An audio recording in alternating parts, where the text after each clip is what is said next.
Pete, welcome back to another episode of the podcast. It's been not that long since we've been in the studio.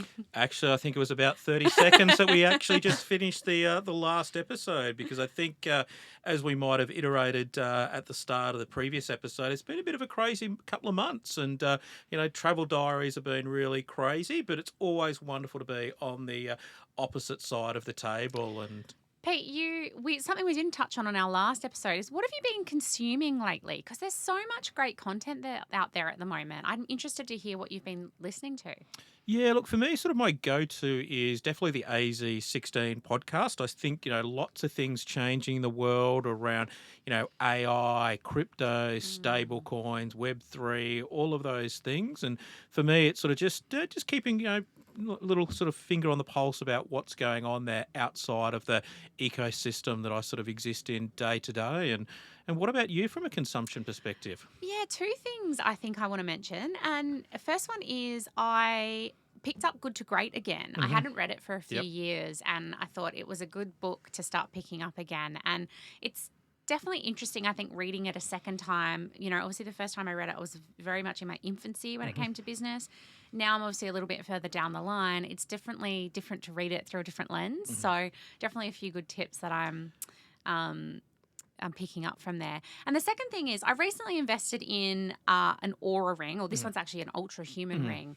And the data that is coming off this ring about my sleep and my nutrition and my steps and things like that is insane. So little, plug and sneak peek into season 4 and what we've got planned there.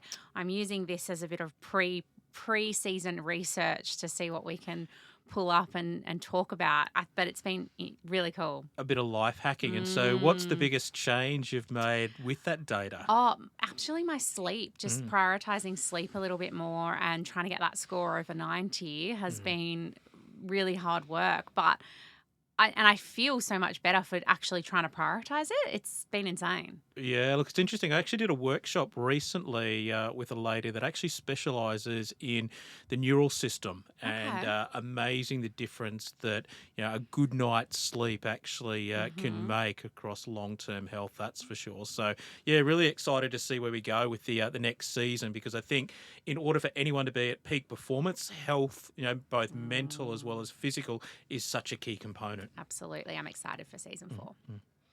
Well, we're back, as we said, with another fabulous guest. And look, one of the things that we're seeing a lot of interest across the industry at the moment is EOS, or the Entrepreneurial Operating System. And with this season really being focused on bringing experts to the table, we thought what better way to introduce EOS than bringing a professional EOS implementer to the table. So we're lucky enough to have Mirko join us today. So he's actually part of EOS Worldwide, which is the official implementation partner of EOS.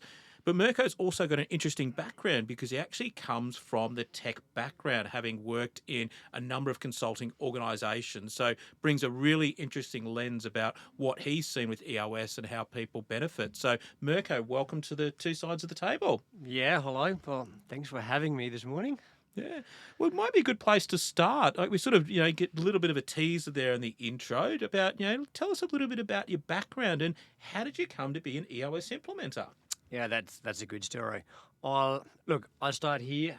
I am a digital transformation guy in the professional service industry for years, and I was lucky 15 years ago when I joined or came to Australia that I was given an opportunity to teach tourism operators in our lovely state here in Queensland to become really good at technologies and digital platforms. Wow. And I really enjoyed the aspect of seeing others thrive using technology or IT and become better. I had a couple of entrepreneurial ventures there myself. I took on water from booking.com as a side story.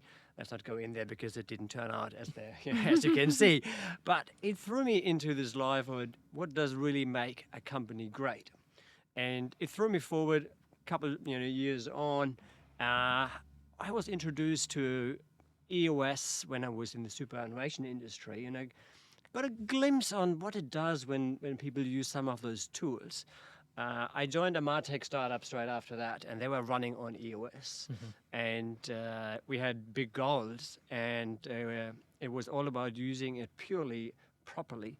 And as the MD, I was obviously in charge around how do we organize ourselves around where we want to be. And I saw myself the power of EOS.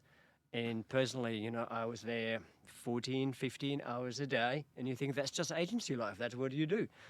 And when this turned out to be 6 to 8 hours a day, not just for me, but for the team, while growing and while having a great culture and a healthy team, I thought there's a lot more to business than just chasing and firefighting. And that's how I got to EOS. And in the end, I'm back coaching and helping others. Wow. So I'm going to ask some silly questions. Where did EOS come from? I've been in IT for a while, so I'm very familiar with the model and how it works. But how did it start? Where did it come from? Like, who woke up one morning and decided I'm going to create a model that, you know, helps IT business owners to, or not just IT business owners, any business owner, operate their business better? Yeah, so the founder of EOS is a guy called Gino Wickman. And probably 20 odd years ago, he had this passion to try to figure out what makes a truly great entrepreneurial organization and what's the difference between good or normal entrepreneurial organizations and great ones. And this passion ended up being a full-time job of figuring out what are the tools and mechanisms out there that are the drivers that get you forward. And he started to document it. Yeah, cool. And later on, there's Gino, myself, and almost 900 other implementers out there helping entrepreneurs of getting what they want. And it's not just for IT businesses, is it? No, it's agnostic. Okay. It's agnostic to industries. A couple of exceptions here that could be applied, but generally it's an agnostic model. And because you need to see it this way, it's every business matter of people. And it's always the people and the human energy that sits there that either thrives and drives forward or they fight and argue and point fingers. So if you can organize the human inside the room of the organization, it doesn't really matter what product or what market you're in. And so my understanding of EOS, it's really designed to take the chaos that exists inside of a business and start to create structure around that. Is that what you see people that have implemented EOS, sort of the benefits that they get from the platform? It's structure, it's simplicity, and it's accountability. But you have to start somewhere. You can't just go and say, oh, let's organize structure. You need to figure out where do we want to go in the first place. And as a team, especially from a leadership perspective, you want to align on that. Because if you have 3 really strong or 4 or 5 big leadership people that have massive experience to the table, they all have their agendas and ideas. And that is the thing that you've got to harness. How do we align those? Unless you have the alignment and vision, you will never get the traction in the accountability and fighting the chaos that's sitting in the entire organization. And I think that accountability is really interesting for our listeners, is because I think often, founders of IT businesses really struggle to get that next layer of management down to really take account and really help them row in the same direction and be ardently aligned with that. Is that what EOS really helps to solve? It does. It's designed for the entire organization, and those clients that run it really well, they have it embedded and rolled out to every single person in the organization. And has to. It's designed to be a free flow of information and accountability from the top to the bottom and from the bottom to the top. And just to name a couple of tools we use, I said accountability earlier, we use an accountability chart that just looks at who is in charge of what function from the top, from a leadership perspective, but all the way to, let's say, a receptionist or someone who's doing the sales reps. You know exactly what you're accountable for, how it's being measured, how it's being tracked, how it's being inspected as well. It becomes really clear around how you are a part of that vision that the organization is going for. Yeah, so it really sounds like what it does is takes that mission and vision that an organisation has and sort of distills that down so that every person in the business understands how they contribute to that. Yeah, we always say it's if you have vision but no traction, we're just hallucinating. It's a great paper, sits there on the board, You may even have printed it, but if you don't know how to execute on it, it doesn't go anywhere. Yeah. So EOS is really about, yes, articulating the vision, but making it work, executing it. That's where it comes in. Yeah. Can you take us through a basic EOS structure for anyone who might be listening who doesn't actually know, and I don't know how many of them there are, but because I hear things like rocks and L10s and what are all of those components? What do they mean? So in simple words, they're our tools. Yeah. EOS is, of course, it's a model, right? We'll call it a framework. And EOS means Entrepreneurial Operating System. Now, given that we're talking to IT businesses here, it's not a software. Very clearly. It's about how you run or manage your organization. It's made up of a handful proven tools, like your toolbox, or a recipe book that you use to run your organization on. And ROCs or L10 or the accountability chart are those tools that we use. And in my role, I help business owners and leadership teams to embed those and understand when do I use them for what. So ROCs in this regard is another word for a key priority. And we're making sure that first things first. The most important things come first, and the accountability is there, as well as the discipline that we instill is so you stay focused on this rock, the key priority. Because most organizations, where the chaos is coming from, is you're not staying clear and focused on what's important. You're being distracted. Site fires, you're coming in, you're helping someone else, and you are passive. You're following what happens in the outside world. That's where the rock is. The rock is a key priority. And I've heard you mention the word traction a couple of times. My understanding is that sort of let's call it the Bible of EOS is actually called traction, isn't it? It is. And I've got it here. Not sure if you get this on camera, but it's where everything started. Yeah, this is where Gino, the founder of EOS, started to write down the EOS model, and we call it traction because ultimately that's just what you get. If you run on EOS, it's the traction to get you forward. Every business will hit a ceiling eventually. There's no doubt about it. It's just a natural thing that happens. They could be a person ceiling, it could be a departmental ceiling, it can be a financial ceiling, it can be a market or a product ceiling. Traction is there to help you figure out when you're stuck and re-establish a structure and simplicity into the organization so everything is clear, everyone is accountable, and you get traction back on track for your growth. Look, there's obviously a number of different business frameworks out there. You know, there's scaling up as well as many others. What do you think makes EOS so attractive to IT service providers? Because it seems to be that it's almost become the defunct operating model for those organisations. Yeah, it seems like it, right? Look, of course, there are other models out there that you can use. I'm not an expert in those, but I'm sure they're good too. But what EOS brings, I think, as a standout point is the simplicity. The simplicity of the tools. Sometimes I get the feedback that this is too easy. Like it's not easy, to be honest. It's hard work, but it is designed to be simple. And if you think about an MSP or any other tech or service-related business, especially MSPs, I think they deal with a lot of complexity. Not just inside their own organization, that is complex in itself, but you go to the market and your customers have different systems, they're different versions, they have different accountability or different governance and compliance aspects, different desires, different sizes, different industries. How do you apply something simple to a market that is so complex?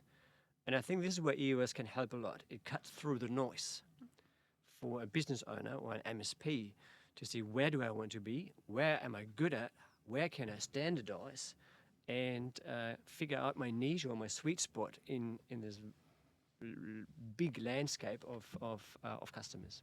Yeah. And can you give us a couple of success stories? Like if I'm a MSP owner, I haven't implemented EOS before, what are some of the changes you've seen turn around? Like give us a couple of examples. Yeah.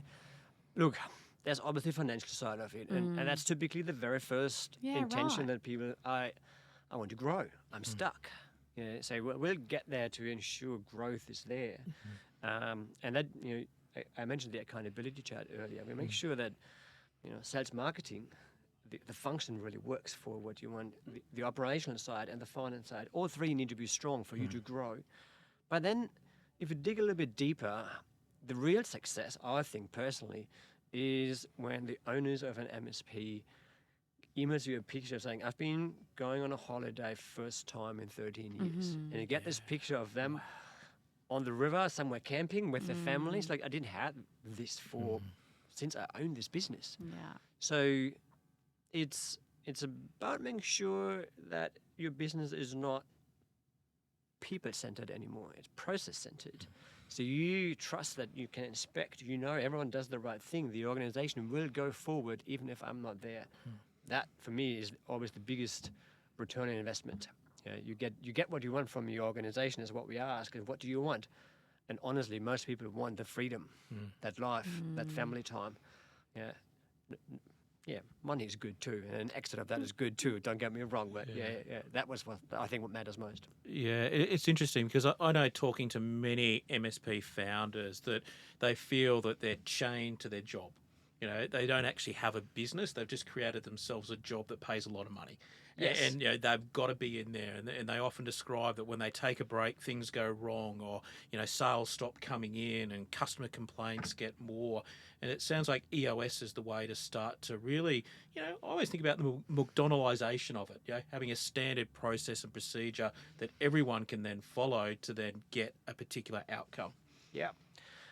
It's the typical firefighting. Yeah, it's if you, we call it lack of control.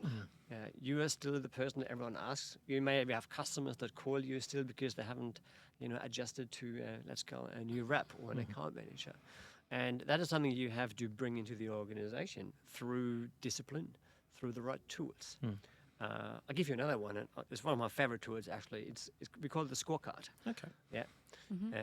It's just a number of activities that we track on a weekly basis, and ultimately everyone in the organization has one or two or three numbers to track weekly. They're inspected, they are looked at, and if we're not getting the right numbers, then we're asking what's happening, what's wrong. It drives accountability really fast. It drives the discipline really fast too, to do the right thing rather than fighting the fires that are popping up left and right. And as the leadership team or as the founder or the owner, I can sit in my camping chair with my family, and all I need once a week is the scorecard. And I can look through the entire organization and see, are we on track or are we not? And that just gives you, the freedom to let go. Yeah, I really like that, taking what's very complex in business and distilling it down into something that's so simple and easy for everyone to be able to consume. Yeah, simple, not easy, Pete. It is still hard work, don't get me wrong. But it is kind of a silver bullet if you really stick to it. Yeah. And it's probably a good segue because you often hear about people implementing EOS themselves because, they pick up the book or they watch a couple of YouTube videos and they've sort of bought into the framework. But I think it's a little bit of that founder mentality. I'll just do it myself. People can pick this up and do it themselves, can't they? They can. If you want, there's enough resources. You can buy the books, you can buy the library, there are online resources, and please go there. It's always a great start. The number one thing to do if you're considering self-implementing is you need to have a champion.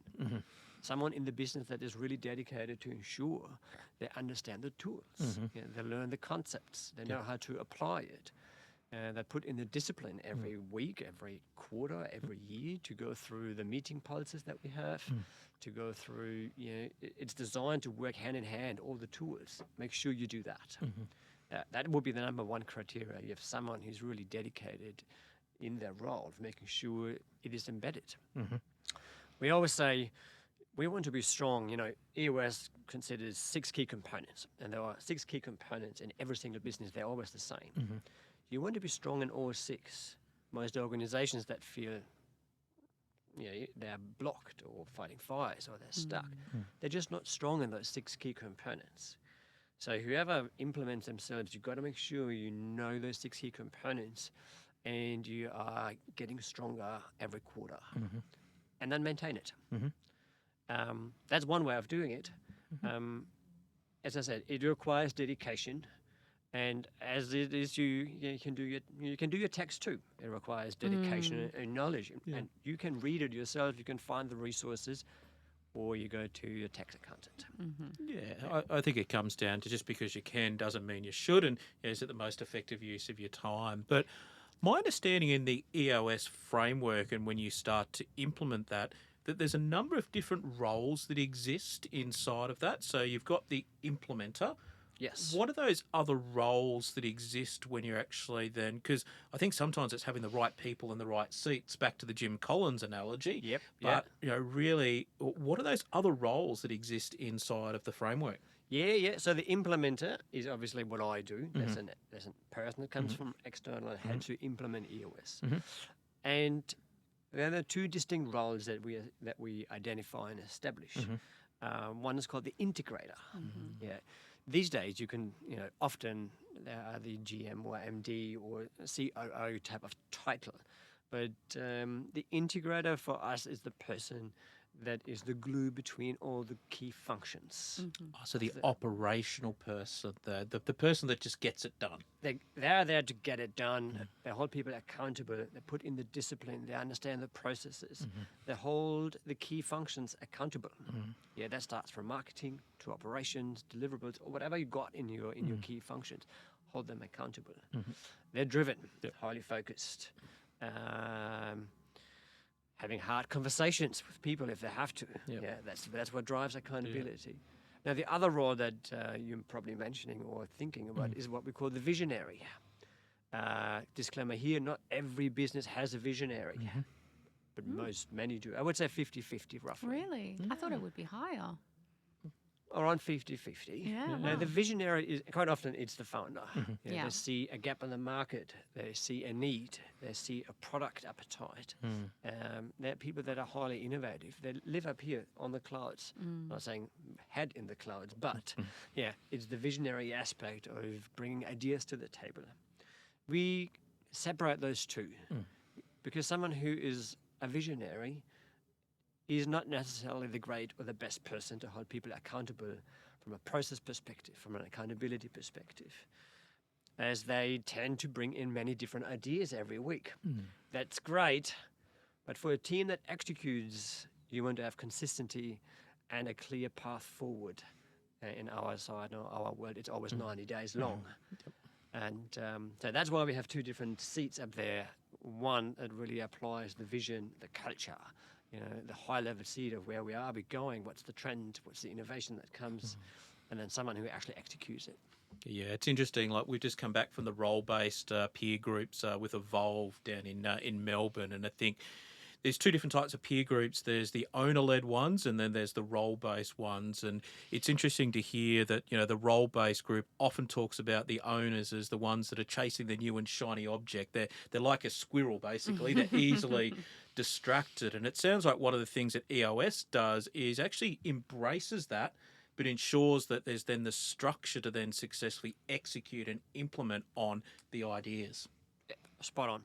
If you bring in a new idea every week to the team, you have peaks up and down, and things are not started or not getting done, and started and not getting done, and the team, of course, gets frustrated too, because they want to do a good job, and for that you need structure.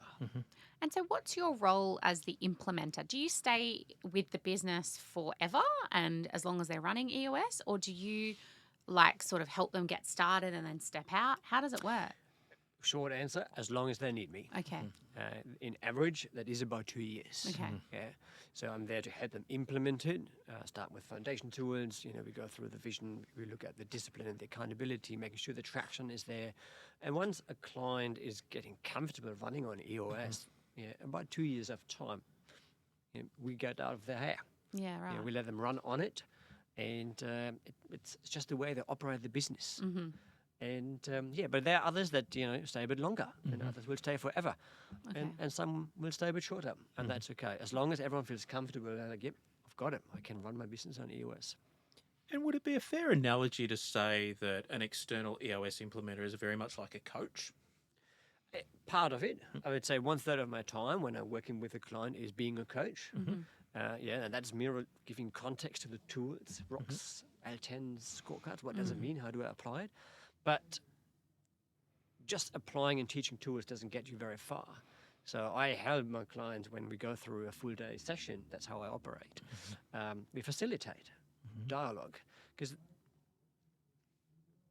being smart about how you operate is one way. Strategic, your plans, that's great. You've got to be healthy too. And healthy for us means you can talk about the elephant in the room. You can talk freely and openly about if you're not happy with someone, what they do, if they don't fit the values, if they're not doing the right job, if they're not on the right seat. If you cannot talk with this emotional barrier that most people hold inside, you will never have the right conversations. You will never get people to put the discipline into in first place, because i.e. they could be on the wrong seat. That comes through my job. I help facilitate this dialogue, facilitate the alignment, facilitate the agreement of where we're going and what we're doing the next 90 days. So that's another big part. And of course, I'm a teacher too. I teach the tools, and I stand on the sideline, like on a soccer field. You cannot run an organization when you're in it. You need sometimes to come out, be on it, as we always say, because how do you understand the system if you're part of the system? It's really hard. Same like a soccer.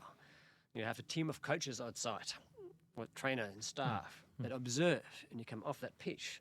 We recess, we look what we did, how the performance go, we adjust, and then you send you back out, and we go again.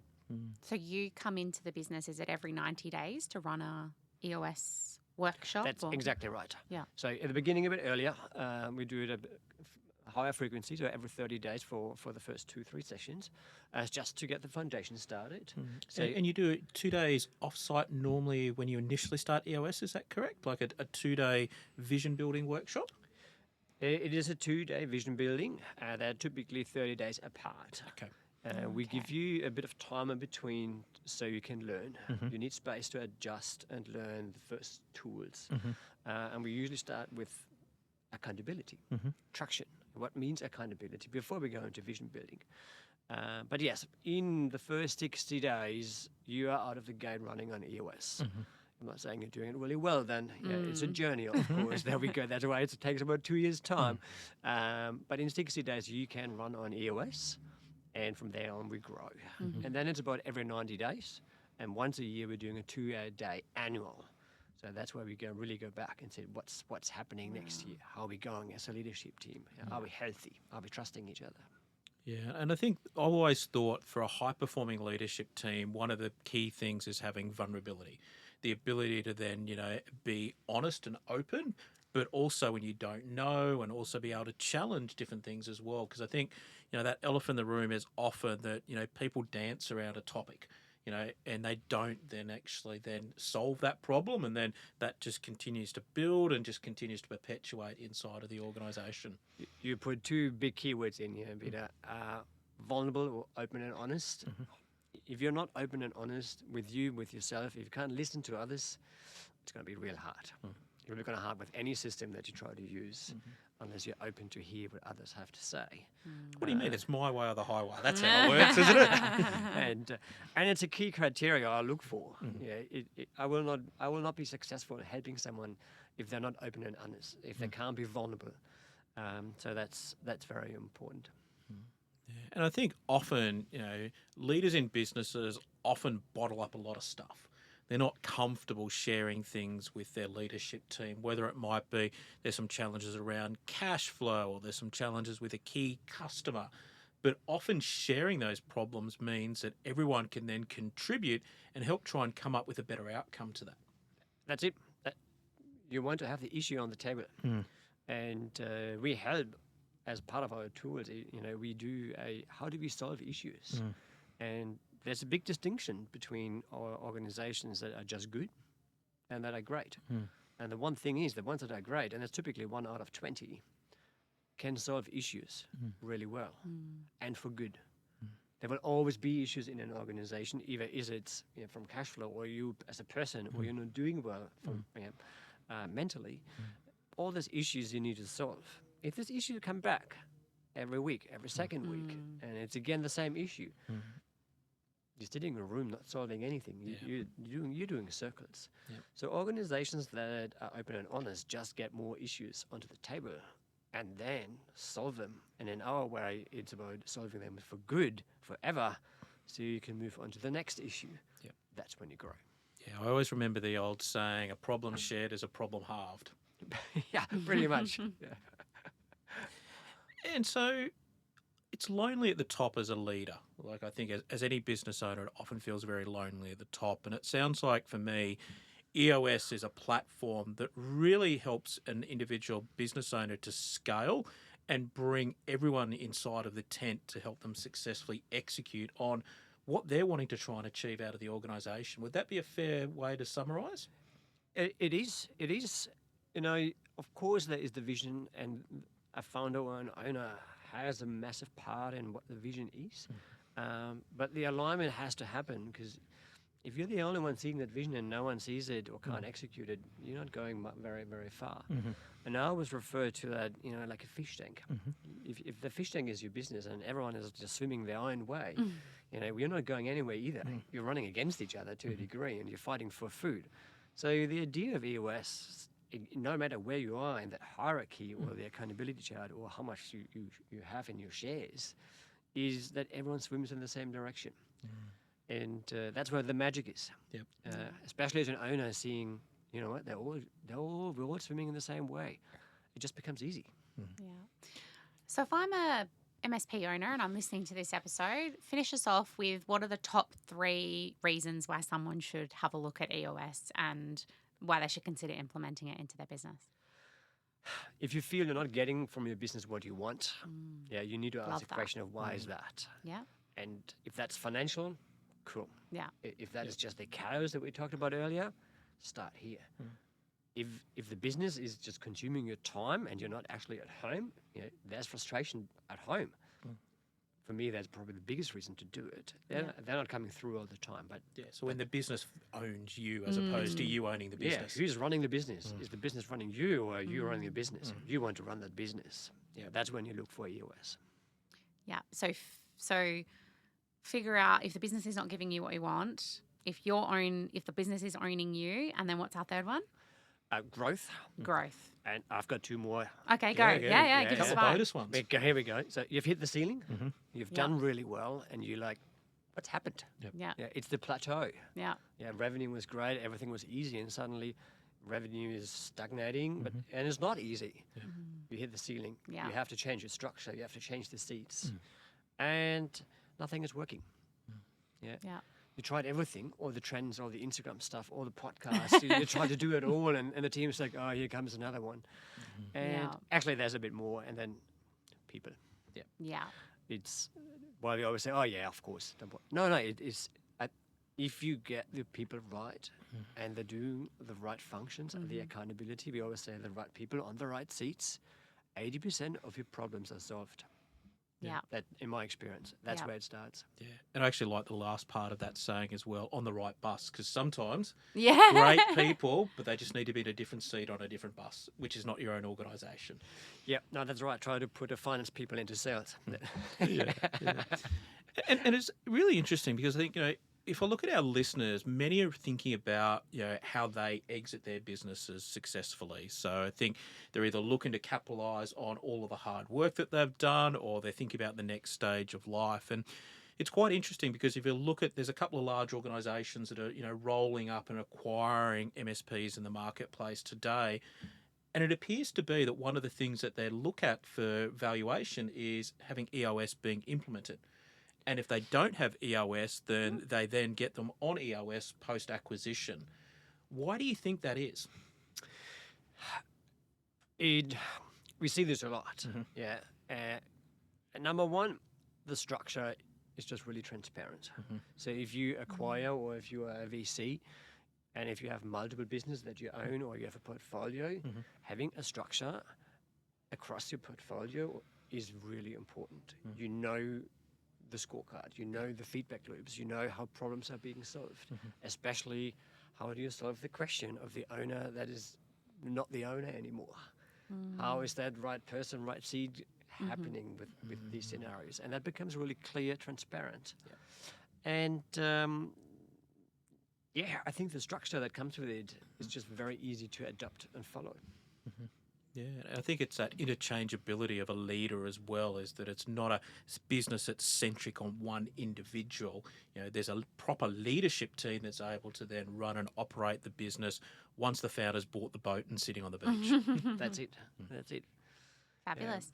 Well, Mirko, thank you so much for joining us today for this episode. It's been so insightful, and I'm sure you've got so much more knowledge you can impart on our listeners.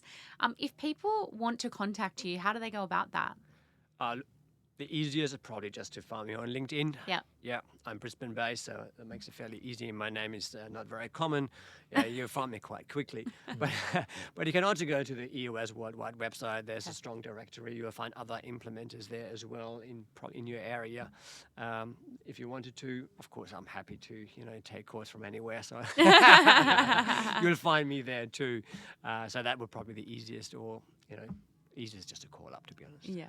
Awesome. Fantastic. Well, thanks for a really insightful session. And I think you've helped fill in a lot of gaps for people, because I think a lot of people are talking about EOS or hearing about EOS and really understanding how they could use that as a tool to really help them break through that ceiling and really decouple them from being, basically chained to the business. So thanks so much for your insights, Mirko. And Kayla, wonderful to be across the other side of the table, and really looking forward to our next episode coming up. Thanks so much, Pete, for joining me. Thank you.